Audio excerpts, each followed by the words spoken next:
أعوذ بالله من الشيطان الرجيم بسم الله الرحمن الرحيم الحمد لله رب العالمين باعث الأنبياء والمرسلين بارئ الخلائق أجمعين ثم الصلاة والسلام على أفضل الخلق محمد وآله الطيبين الطاهرين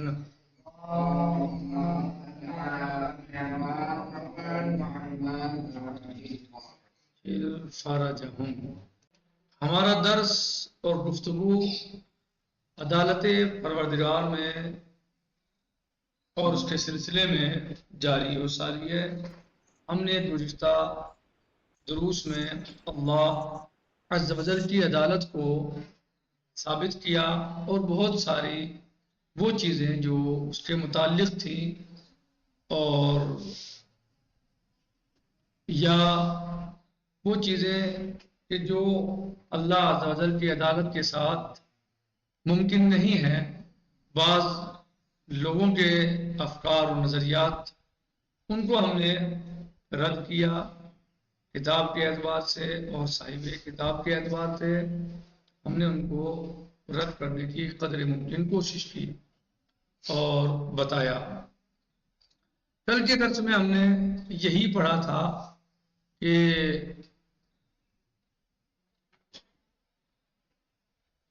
انسان کا ضمیر جو ہے السلام علیکم آقا۔ عقیدہ جبر نفی کرتا ہے اللہ عز و جل کی عقیدہ جبر جو ہے، جو جبر کا عقیدہ بعض لوگوں نے اختیار کیا ہے یا بعض لوگوں کا نظریہ ہے، تو یہ عقیدہ جبر اللہ عز و جل کے عدالت کے خلاف ہے۔ اور کل ہم نے اس کو رد کیا تھا انسان کے ضمیر کے اعتبار سے، یعنی ارادے و اختیار کی آزادی پر واضح ترین دلیل ہم نے پیش کی تھی۔ وہ کیا تھی؟ انسان کا ضمیر۔ انسان کا جو ضمیر ہے وہ عقیدہ جبر کی نفی کرتا ہے۔ آخر میں ہم نے یعنی انسان کا ضمیر پھر کیا چاہتا ہے؟ کہ انسان کا ضمیر چاہتا ہے کہ ایک پورے یعنی سماج اور معاشرے اور دنیا میں قانون کی حاکمیت ہو۔ یہ انسان کا ضمیر چاہتا ہے، قانون کی حاکمیت ہو، قانون کا جو ہے وہ بول بالا ہو، جو قانون یعنی لوگ جو ہیں قانون کی حمایت کریں، قانون پر عمل کریں، قانون پر چلیں، اور جو انسان قانون کی خلاف ورزی کرے اس کو سزا دی جائے، اس کے لیے سزا معین ہو، سزا دی جائے۔ یہ انسان کا ضمیر چاہتا ہے۔ تو ہم نے اس کو تفصیل کے ساتھ بیان کیا تھا۔ میں سمجھتا ہوں کہ سب کو یہاں بیان کرنے کی ضرورت نہیں ہے، بس آخر میں یہی یعنی یہ کہنا بتائیں گے کہ عقیدہ جبر کے قائل ہونے کی صورت میں یعنی ایسا ہی ہے یہ عقیدہ جبر اور یہ سب چیزیں جو ہم بیان کر رہے ہیں، یعنی جو انسان جبر کا عقیدہ رکھتا ہے، اور ادھر ہم نے کیا کہا کہ انسان کا ضمیر کیا چاہتا ہے؟ قانون کی حاکمیت چاہتا ہے، قانون کی حکومت چاہتا ہے۔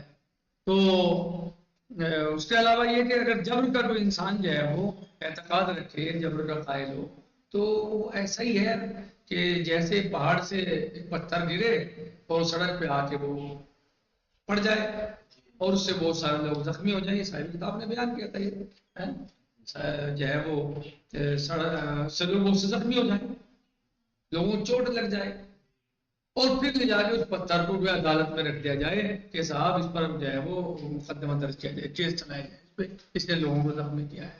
کیوں؟ یہ کیوں؟ کہ ایک طرف تو انسان کا ضمیر یہ کہہ رہا ہے کہ بھائی جو ہے وہ عدالت کی حاکمیت ہو، اس کی حاکمیت ہو، قانون کی حاکمیت ہو، اور دوسری طرف آپ یہ کہہ رہے ہیں کہ انسان مجبور ہے۔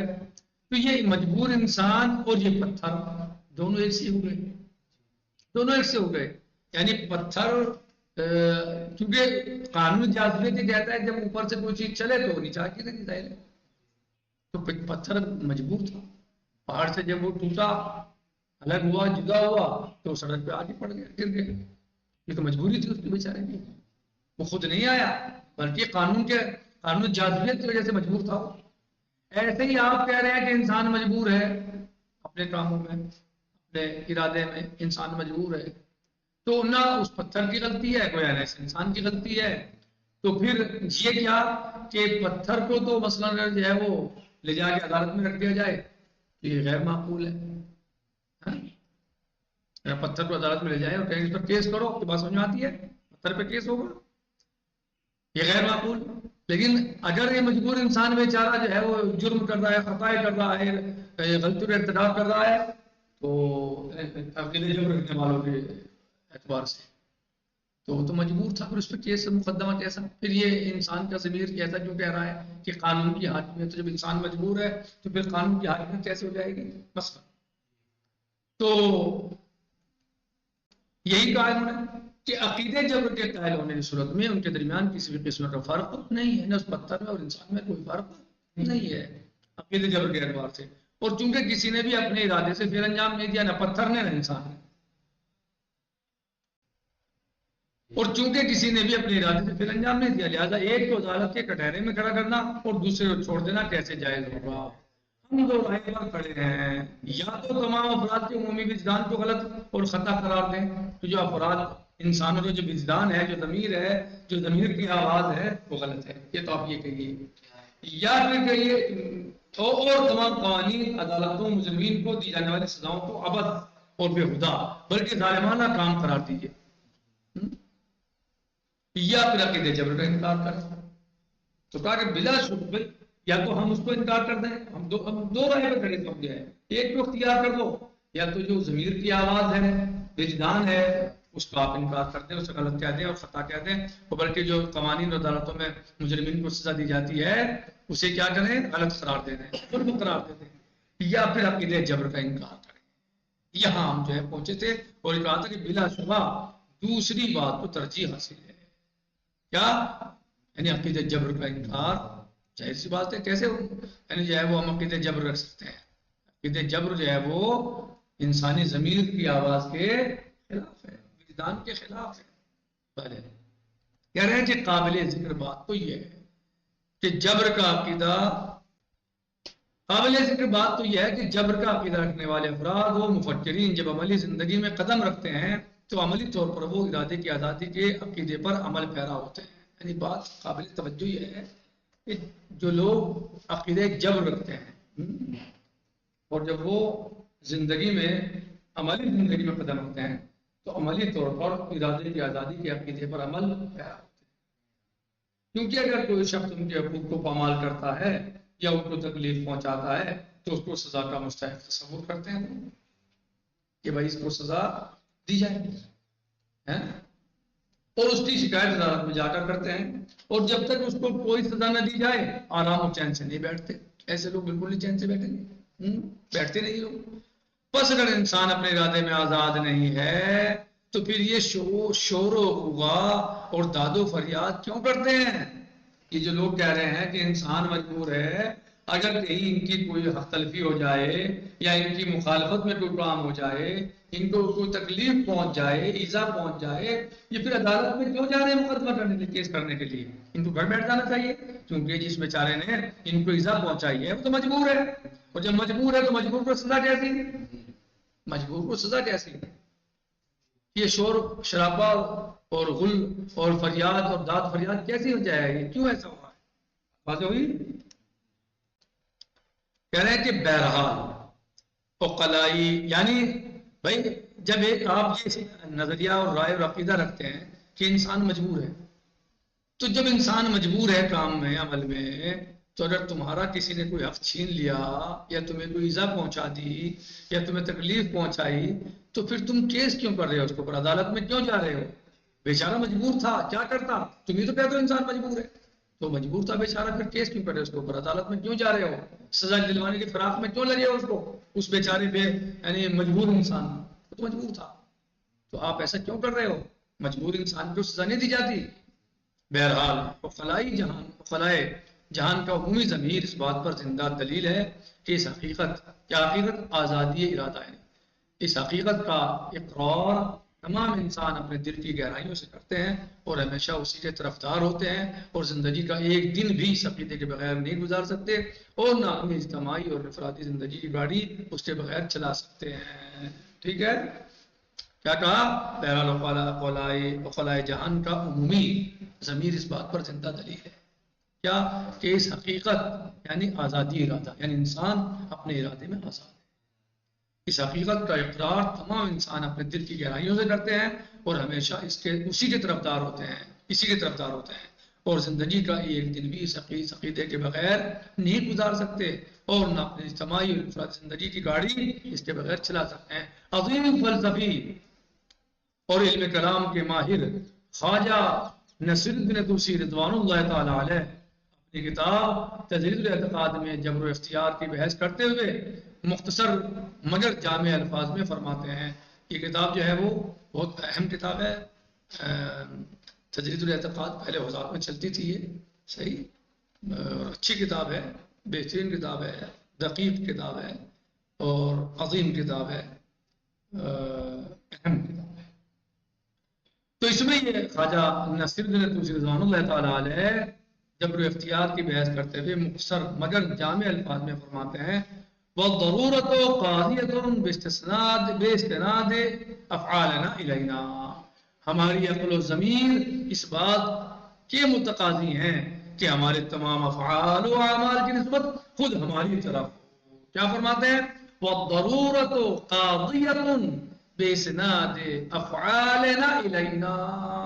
یعنی ہماری عقل و ضمیر اس بات کے متقاضی ہیں کہ ہمارے تمام افعال کی نسبت، تمام اعمال کی نسبت خود ہماری طرف ہو، نہ کہ کسی اور کی طرف ہو، نہ کہ اللہ کی طرف ہو، نہ کہ ہم مجبور ہو جائیں. نہیں، ہم مجبور نہیں ہیں بلکہ ہم اپنے ارادے میں مختار ہیں. یہ شیخ نصیر الدین طوسی رحمۃ اللہ تعالی کا رائے اور نظریہ اور ان کا یہ قول ہے کہ ان کا یہ کہ اپنی کتاب میں اس کو انہوں نے بیان کیا ہے جو تجرید الاعتقاد کے نام سے مشہور ہے. اہم کتاب ہے جیسے میں نے آپ کو بتایا، اور صاحب کتاب نے بھی اس کا ذکر کیا کہ عظیم فلسفی اسلام کے ماہر خواجہ نصیر الدین طوسی اپنی کتاب تجرید الاعتقاد میں جبر و اختیار کی بحث کرتے ہوئے مختصر مگر جامع الفاظ میں فرماتے ہیں. کتنی بہترین عبارت ہے یہ اور جامع ہے. وَالضَّرُورَةُ قَاضِيَةٌ بِاسْتِنَادِ أَفْعَالِنَا إِلَيْنَا. یہ چھوٹی سی عبارت ہے، یہ اپنے اندر جو ہے وہ پورا عقیدہ اور پورا جو ہے وہ مفہوم معنی و مطالب لیے ہوئے ہیں. آج ہم نے اس قائد القانون کو، یا جو ضمیر دل کے یعنی ضمیر کی آواز ہے انسان کے، اس کو ہم نے مکمل کیا کہ جو پہلی دلیل تھی اس سلسلے میں کہ انسان اپنے ارادے میں آزاد ہے. اس کے سلسلے میں کل ہم نے دلیل شروع کی تھی، وہ دلیل تھی انسانی ضمیر کی آواز. یعنی انسان کا ضمیر یہ کہتا ہے، اس کی آواز ہے کہ قانون کی حکومت ہونی چاہیے، قانون کی حاکمیت ہونی چاہیے. اور جیسے ہم نے پورا اس کو بیان کیا، اور قانون، لوگوں کو قانون کا لحاظ کرنا چاہیے، اور اگر کوئی قانون کا لحاظ نہ کرے، قانون پر نہ چلے، تو پھر اس کو سزا ہونی چاہیے. تو یہی سب گفتگو کرتے ہوئے یہ بتایا جا رہا تھا کہ جو لوگ یعنی ضمیر کی آواز تو یہ ہے، پوری دنیا کی ضمیر کی آواز یہ ہے. تو جو لوگ اس بات کے قائل ہیں کہ انسان اپنے ارادے میں مجبور ہے، تو پھر اس انسان میں اور اس پتھر میں کوئی فرق نہیں ہے. جو پتھر پہاڑ کی چوٹی سے یا پہاڑ سے ٹوٹ کر سڑک پر آ گرا اور اس سے لوگ زخمی ہو گئے، اور اگر کوئی یہ چاہے کہ اب اس پتھر کو اٹھا کے کچہری اور کورٹ میں لے جائے اور اس پر کیس درج کرائے کہ صاحب اس پتھر نے ہمارے لوگوں کو زخمی کر دیا یا اس کی وجہ سے لوگ مر گئے ہمارے، صحیح ہے، تو یہ بات معقول نہ ہوگی. کیوں؟ اس بات کو کوئی بھی قبول نہیں کرے گا. کیوں؟ کہ پتھر ہے بھائی، پتھر پہ کیس ہوتا ہے کہیں، یہ مجبور ہے بیچارہ، یہ اپنے ارادے سے آگے گرا ہے یہاں، اپنے ارادے سے آگے پڑا ہے یہاں، اس نے اپنے ارادے سے زخمی کیا ہے کسی کو، یہ تو مجبور ہے. قانون جاذبیت سے، کہ قانون جاذبیت کہتا ہے کہ کوئی چیز اوپر سے چلے تو نیچے گرے، یعنی اوپر سے جو چیز چلے گی وہ نیچے پہنچے گی، گرے گی. قانون جاذبیت ہے، تو یہ مجبور ہے، لہذا اس پر کیس کرنا معقول نہیں ہے. تو بالکل یہ بھی ایسے ہی ہے. جو لوگ یہ کہتے ہیں کہ انسان مجبور ہے، تو اگر جو ہے وہ پھر وہ جو انسان کے ضمیر کی آواز ہے کہ قانون کی حاکمیت ہو، تو جب انسان مجبور ہے تو قانون کی مخالف کو سزا دینا کیسا ہوگا؟ صحیح نہیں ہوگا.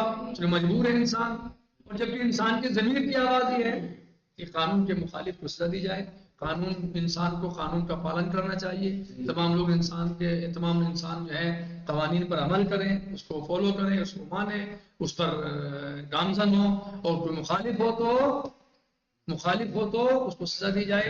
جب انسان مجبور ہے اپنے ارادے میں، اعمال میں، تو سزا کیسے دی جائے؟ اسے سزا دینا کیسے تو صحیح ہوگا؟ یہ تو صحیح نہیں ہوگا، اس کے پتھر میں اور اس انسان میں کوئی فرق نہیں ہے۔